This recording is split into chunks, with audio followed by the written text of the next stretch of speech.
Hey guys, so I'm speeding things up a little. I'm trying to get this whole Bible out the door so I could start writing my ninth book or find a new book to decode. Um, so here's where we're at. We're doing the book of Daniel and the book of Hosea. There's one, two, three, four, five, six, seven, eight, nine, 10, 11 books left. However, the book of Jonah and Malachi, which is the last book in the Old Testament, there is no astrotheology in it, at least not far as I could see. But feel free to use my cipher and see if you can find it. So let's get right into this. Let's do the 12 signs quickly. The first sign I talk about is Aquarius, which is represented by the man. Now, technically, Aries begins the year, but because Aquarius kind of begins our new year, I start there. So, keywords: son of man, man, because this is the sign of the man. Baptism, because this is how you baptize someone. Water pitcher, because this is a water pitcher. Fountain, stream, river, pond, lake, ocean, sea. Water bodies, as there's water in this picture, it's used to describe water. Pisces is the immutable sign, the two fish in the water, that also describes water. Whether you use Aquarius for water or Pisces for water depends on the patterns that you could make in the sky. Aries is the ram, and in Aries you have March 21st, which is the spring equinox, the 12-hour day and a 12-hour night. There's also three different kinds of Passovers that take place during Aries. One is the astrotheological Passover that took place March 21st, the spring equinox, where the sun actually literally passes over the equator and back on its way to its height in the summer solstice. Now, after that, you have the Christian one, technically the Jewish one. So let's do the Jewish one first. The Jewish Passover is when the angel of death passes over all the houses in Egypt.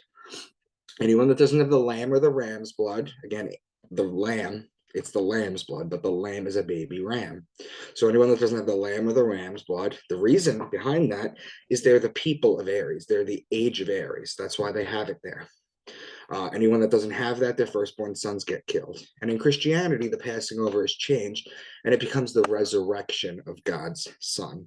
So whenever you're talking about ram, lamb, shepherd, or ram's horn, you're talking about Aries. Taurus is the bull. And when you look at the sky and you see Taurus during the season where it's supposed to be, you know that you need to put the plow on the bull so that you can plant the seed so you can harvest in Virgo and Libra. So whenever you hear bull, ox, calf, or cow, cow being the female bull, you're talking about Taurus. Gemini is the twins. It's the story of Castor and Pollux Troy, whose sister was Helen of Troy. It's the story of Achilles. So whenever you're talking about twins or brothers, you're talking about Gemini. Cancer is the crab, and it's the sideways moving creature. So just as the sun rises a degree on its axis starting on December 25th, it stops on June 21st, and for 3 days it rises to the same degree, hence moving sideways. Then on June 25th, it lowers a degree. And then the following day, another degree. And it'll do this all the way until December 21st, where it will then walk sideways again for 3 days, and then come back to life December 25th, incidentally, the day that all the gods are born on. The crab in the ancient Egyptian time was known as the scarab. So whenever you're talking about crab or beetle, you're talking about Cancer. Leo is the king, is the lion, he's the king of the jungle. The ruling planet of Leo is actually the sun. So whenever you're talking about lion, lioness, or cub, you're talking about Leo. Yes, I'm aware that the lion is the ruler of the savannah as well. So there's that. Virgo is the woman holding the wheat stalk. Remember before when we said that you plant in Taurus? Well, the virgins would cultivate the wheat in Virgo in order to make the bread for the year. So whenever you hear virgin, wheat, grain, seed, barley, corn, these are grainy things, right? These are things that you harvest during Virgo. Feel free to look it up, whatever favorite search engine you want. I prefer Brave. DuckDuckGo is compromised and Google's a mess. But feel free to search with anyone that you'd like to find out when this is all harvested. You'll find it's all during Virgo season. Libra is the justice. It's the scales, it's the balance, it's the just one. The reason it's the justice is because it judges God's sun as it passes over the fall equinox and begins its descent into winter, into cold, into death. Libra is also wine season, which is when you plant for the grapes in Taurus, you could press the wine here. Libra is also olive oil season. That's when you press the olives. So law, judge, justice, the just one, divorce, marriage, court, wine, vineyard, wine press, grapes, vine, olive oil or olive oil, that's Libra. Scorpio is the scorpion. and he is the betrayer. When a scorpion bites you, it leaves an imprint in your skin that looks like a pair of lips. It's why the mafia has the kiss of death, and it's why Jesus was betrayed by Judas with a kiss. The sun is judged in Libra, and it's betrayed in Scorpio. Then in Sagittarius, this is where the man with the bow and the arrow shoots the arrow, killing the sun. Why? Because on December 21st, that's winter solstice, the sun is at its lowest point. It cannot rise any lower. It's dead. It's the dead of winter. And it remains at that lowest level for 3 days. Just like it walks sideways for the crab in Cancer. It walks sideways here too. So suddenly God's sun is dead for 3 days. When on December 25th, or the birth of God's son, or the birth of every god, it rises another degree and starts to make its way back to the top. So whenever you're talking about horse, bow and arrow, spear, or horseman, you're talking about Sagittarius. Finally, you have Capricorn, who's the goat because he likes to climb the mountain. And if you look at the zodiac wheel here, Capricorn starts at the bottom. Now put a little sun there and start walking it to the left a degree a day on its way to its height in Cancer. It starts the climb in Capricorn. It climbs the great mountain. These are all deeply encoded metaphors that you guys have to start opening your mind and kind of using your right brain to figure out. So now that we got that done, the book of Daniel. Nebuchadnezzar's dream. So the king summoned the magicians, enchanters, sorcerers, and astrologers to tell him what he had dreamed. I've made this point before many times. Astrotheologically, the Bible is a farmer's almanac. They didn't have calendars, smartwatches, things of that nature. They had sundials. For all the ancient wisdom that they had, they sorely lacked in certain areas, much like we lack in certain areas here too.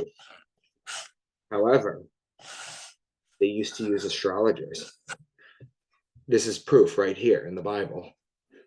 Also, Joseph, dream interpreted for the king.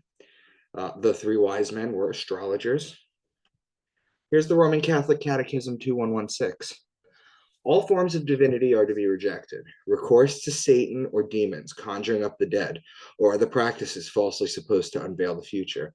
Consulting horoscopes, astrology, palm reading, interpretations of omens and lots, the phenomena of clairvoyance, and recourse to mediums all conceal a desire for power over time, history, and in the last analysis, other human beings, as well as a wish to conciliate hidden powers. They contradict the respect and loving fear that we owe to God alone. No, they don't. I'm sorry, Catholic Church, but all this stuff is our divine nature. It's our divine right to be able to practice magic. I am sorry, that is just the case. So, Daniel's dream of 4 beasts. This is chapter 7. 4 great beasts, each different from the other, came up out of the sea. The first was like a lion, and it had the wings of an eagle. And there before me was a second beast, which looked like a bear. After that, I looked, and there before me was another beast, one that looked like a leopard. The fourth beast had eyes like the eyes of a human being. So the lion is Leo. The bear is Ursa Major, which is in Cancer. The leopard is Camelopardalis, which is in Gemini.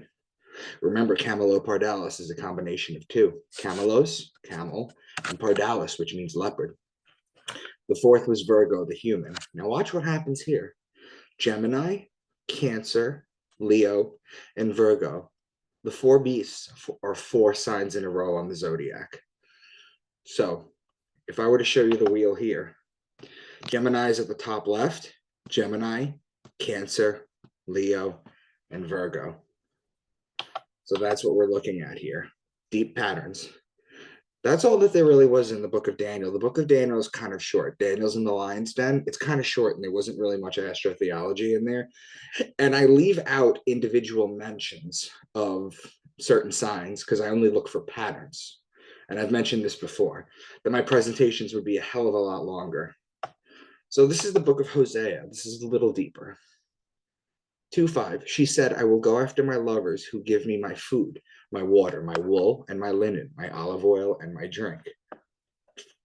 I was the one who gave her the grain, the new wine, and the oil. The water is Pisces. The wool comes from the sheep, which is Aries. These are connecting signs. The olive oil comes from Libra. Libra and Aries are opposing signs. The grain is Virgo, and the wine and oil are Libra. These are connecting signs. Look at these patterns. They slash themselves, appealing to their God for grain and new wine. They do not turn to the Most High. They are like a faulty bow. So the grain is Virgo, the wine is Libra. These are connecting signs. The bow is Sagittarius, which is the man with the bow and the arrow on the horse. Sagittarius and Virgo are one half of all the mutable signs. This calf, a metal worker, has made it. The stalk has no head. It will produce no flower, like a wild donkey wandering alone. So the calf is Taurus. The flower is Virgo. The donkey is a Salus Borealis, which is Cancer. So look at this pattern that it makes. These aren't connecting patterns, but watch what happens. We have Taurus, skip one, Cancer, skip one, Virgo. This is a deliberate pattern as well, too. And I'm going to be on the lookout for more of these. But I wanted you to be aware of this kind of new pattern that I've discovered that we're going to have too. And then finally, well, not finally, he makes a treaty with Assyria and sends olive oil to Egypt. In the womb, he grasps his brother's heel. Do they sacrifice bulls in Gilgal? Israel served to get a wife, and to pay for her, he tended sheep. The olive oil is Libra. The brothers are Gemini. The bull is Taurus. The sheep is Aries. Gemini, Taurus, and Aries are 3 signs in a row. Aries and Libra are opposing signs. Now, this one is great to end off. They kiss calf idols like chaff swirling from a threshing floor. So I'll be like a lion to them, like a leopard I will lurk by the path, like a bear robbed of her cubs. I will have no compassion, even though he thrives among his brothers. So the calf is Taurus. The chaff from Virgo, remember, separate the chaff from the wheat. The chaff has to do with grain. Wheat, Virgo, the lady with the wheat stalk. The lion is Leo. The leopard is Camelopardalis in Gemini. I just explained that to you. The bear is Ursa Major in Cancer. The brothers are Gemini. Now watch this. Taurus, Gemini, Cancer, Leo, and Virgo are 5 signs in a row. Let's go to the wheel. Let's show you this. We're starting in Gemini, top left. Gemini, Cancer, Leo, Virgo, Libra. Start going to the right. And those are those 2 books. Look at these deep patterns that they do. I mean, like, it's every book. Like, at this stage of the game, I understand if people aren't watching these anymore because they're like, oh, it's the same stuff all the time. But look at how every single chapter has been intertwined. So I just wanted to share that with you. Hope you guys have a wonderful evening.